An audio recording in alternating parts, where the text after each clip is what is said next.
আসসালামু আলাইকুম। আজকে আমি আলোচনা করব transformation of sentence, affirmative to negative. Rule once,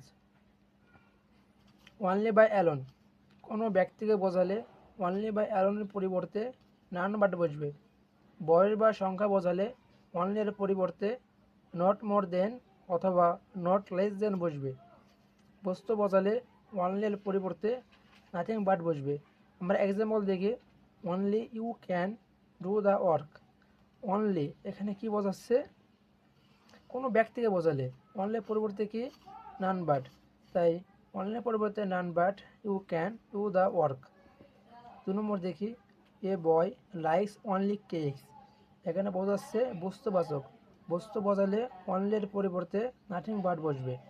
A boy likes, এই যে নাথিং বাট কেকস। 3 নম্বরে he can only 20 years old. এখানে বয়স বা সংখ্যা বোঝালে অনলির পরিবর্তে নট মোর দেন অথবা নট লেস দেন বসবে, তাই he is not more than 20 years old. আশা করি বুঝতে পারছো।